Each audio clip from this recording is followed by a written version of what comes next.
Hello everyone, and welcome back to a Hearts of Iron 4 Dev Diary. And this is certainly what I think many people have been waiting to see, especially those who like to suffer through the hardship that is achievements, as this week's Dev Diary is covering exactly that. It's important to remember that this is probably the penultimate Dev Diary before the final release on the 23rd of November. After that, I doubt you're going to get anything new for a while, so let's take in what we can while we're here, and I assure you achievements are, well, they're definitely going to be something. So let's go straight into it. So we begin by seeing this highly pixelated banner at the top of the screen, which I think is one of the achievements that has been spread out into some sort of pixel art, but that's okay. I just wanted to draw attention to how interesting that looked before we scroll down and see that this is the list of achievements.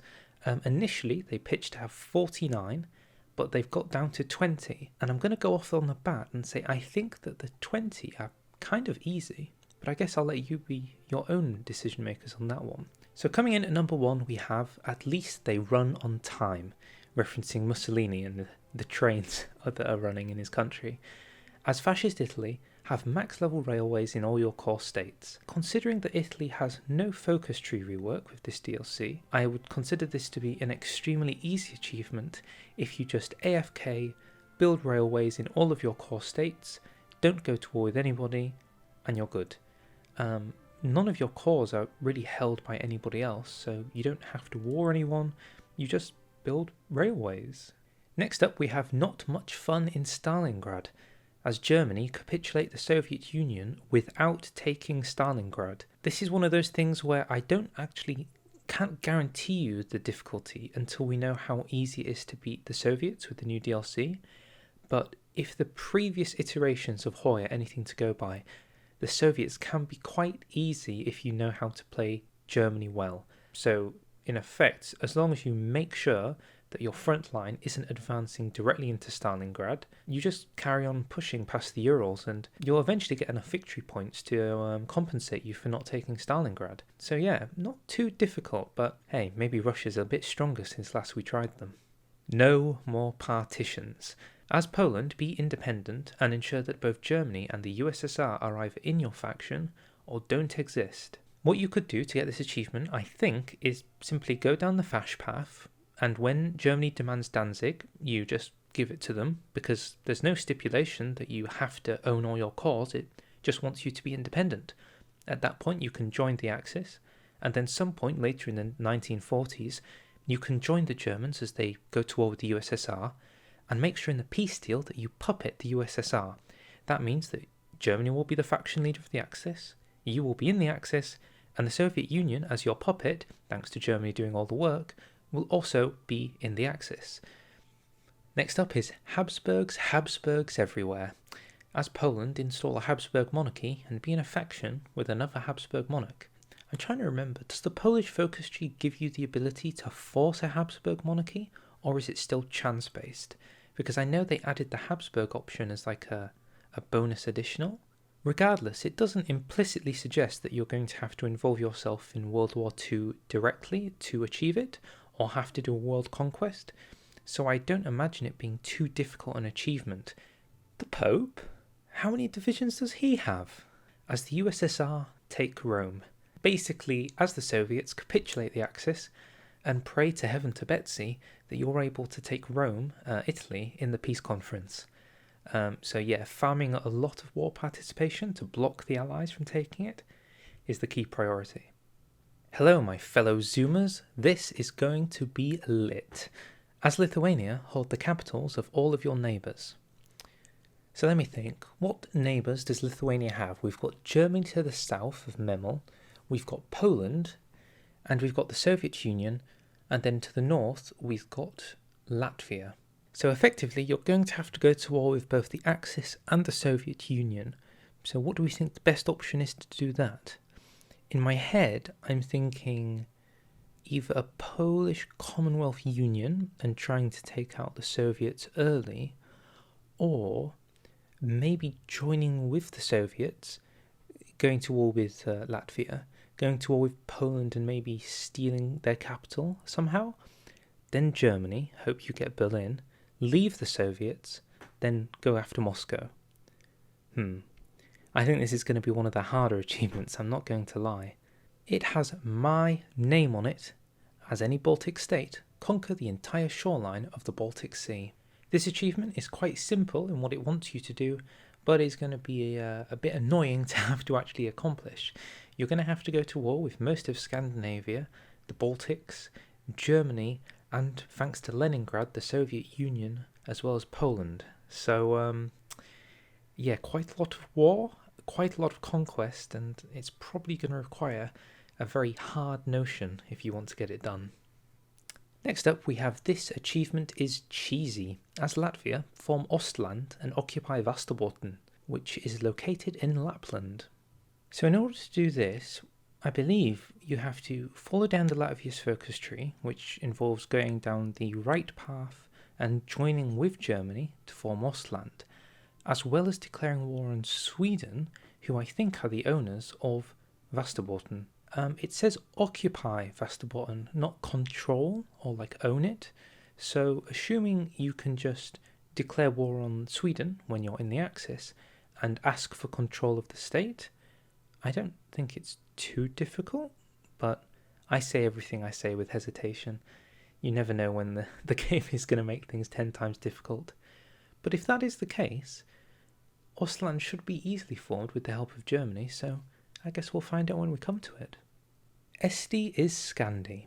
As Estonia, secure Scandinavia. Note that every state in Scandinavia needs to be controlled by Estonia or is a subject of Estonia, so it doesn't necessarily require you to own everything, you can puppet things as you go along. So when I think about this one, especially with the caveat of the puppets, it's a mixture between asking you to form the Nordic Union, which is a formable nation that came with Waking the Tiger, while also giving you the option, because you've got so little manpower, to just puppet people along the way so that you can use their manpower to annex people later on. It's a simple achievement, but I don't think it's necessarily going to be a walk in the park. Maybe somewhere in between. Not a step back, as the Soviet Union never lose one core territory to anyone before 1945. In my heart I was thinking, is it possible to make sure that you never break the non-aggression pact with Germany? And it might be if you are allowed to go down the civil war path, turn fash, and then just join the Axis. But I'm pretty sure that having a civil war will intrinsically count as losing core territory, so you have to stay as old Stalin. Maybe it's going to be like the treading the narrow path for the Netherlands, and it's going to be relatively difficult, but I guess that's one we're going to have to look into when we come to. One step forward. As the Soviet Union declare war on Poland and Germany before Germany attacks Poland. This is your classic 1936 justify on Poland, quickly annex it, and make sure you're good to go against Germany, but faster than they can declare war on you. And assuming you get them super early, and you have denied them the Polish industry, it won't be as difficult as it might seem to others. The Soviet Onion. As the Soviet Union have only puppets as neighbours. Now, how does this one work? Because this could be a nightmare achievement. Remember, you've got the Far East with Japan on your border, Manchukuo on your border, you've got Mongolia, Xinjiang, you've got Iran, Afghanistan. Oh goodness me, it goes on and on. You've also got Romania, Poland, Finland, Estonia, all of the Baltics really. Turkey's in for the mix. In essence, it's not going to be easy if you have to puppet all of those people. It's a world conquest. But if they let you release all of the brand new releasable nations they've added to the Soviet Union, it might be possible to cheese this one out as being quite easy. There's tons of releasables in the Far East. You can entirely release the Caucasus. East Asia can be released as puppets. That simply leaves you with like Mongolia and stuff, but you can just kick them from the faction, then justify on them. And that leaves you with the Baltics and Finland. If that is possible, then that's a far easy achievement to do. Crusader Kings 3. As Poland, crown a monarch and capture Jerusalem. The achievement is straightforward. Join the Axis if you can, go to war with the Allies, and get yourself over to Jerusalem, which is held by Britain. The Romanovs' last laugh. restore the Romanovs to the throne, and conquer Germany, Hungary, Austria, Czechoslovakia, Turkey, and Bulgaria. Oh my god, it's a world conquest. That's it. World conquest as the Romanovs. Have fun with that. Nothing else to say. Next achievement. We don't really like statistics. Now, as the Soviet Union, under Stalin, conquered Germany while suffering less than 1 million casualties. Right. So for this one, you're going to have a really good line, or you're going to have to do a rush strat. That's the other thing. Keep Stalin and rush Germany faster than they can actually deal damage to you. We're talking paratroopers, we're talking naval invasions, the full thing, or having a really good line and just making sure that they can't break through by like holding the rivers as people do with tons of forts and stuff. I'm sure there are people far more intelligent than me that can figure out which of those strategies is the best way to go about it. And maybe there's another one that I can't think of. Are you still with me? Okay, good, because there's only 5 more.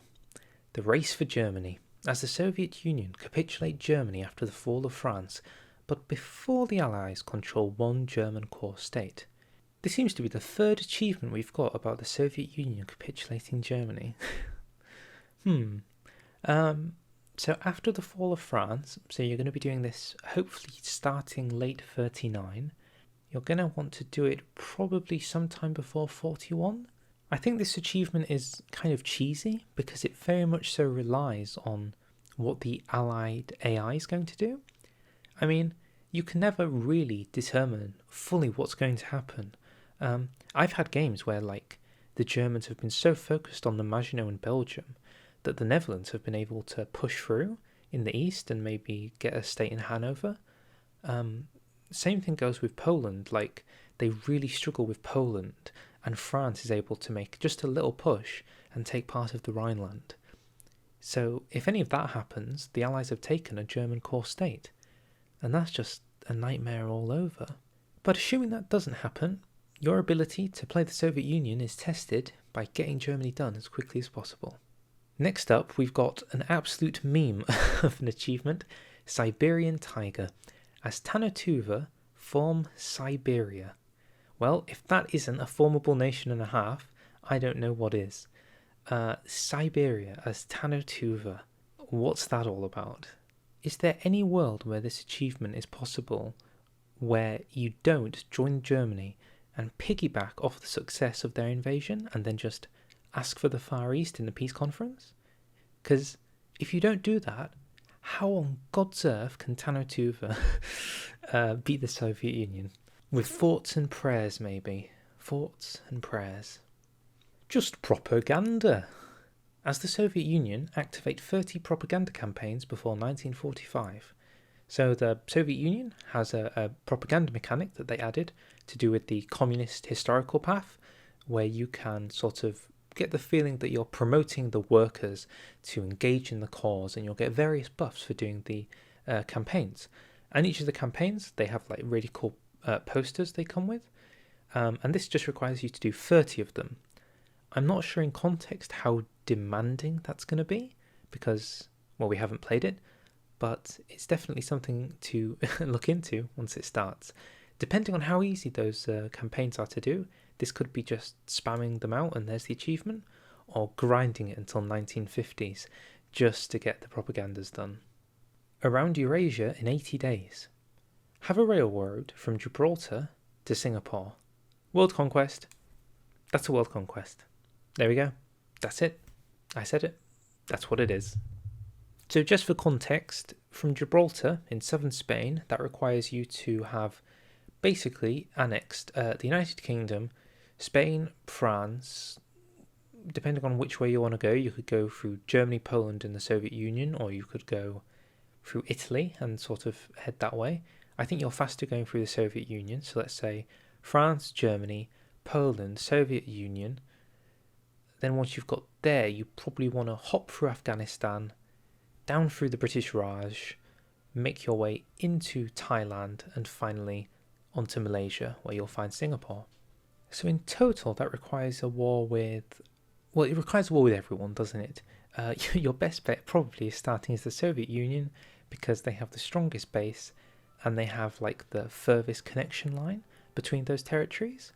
you could probably line up to do this achievement with the other ones that involve you going to war with Germany. They just require you to carry on and go to war with the Allies afterwards. But yeah, very difficult. Very difficult. And finally, the final achievement of the lot, the Poland Peasant Revolution. As Poland, have the peasants strike overthrow the government.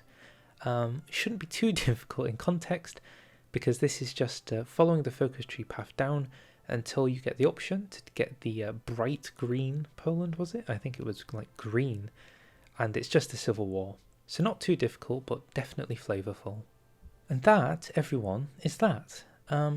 Goodness, I don't know how long that took. I thought that was going to be quite short, but you never quite know what you're going to get with these achievements, do you? In context, I think this is the easiest side of the achievements that we've had. There's only a few in there that really require some kind of world conquest, and a lot of them you can do sometimes without going to war with anybody at all. So yeah, I think some of these are going to be easier than previous versions, and there is some really good art for a lot of them. I'm not going to deny that either. They say that next week is going to be the patch notes for 1.11, so as I said, next week is the final week to get any new information, and after that it's go time, it's play time.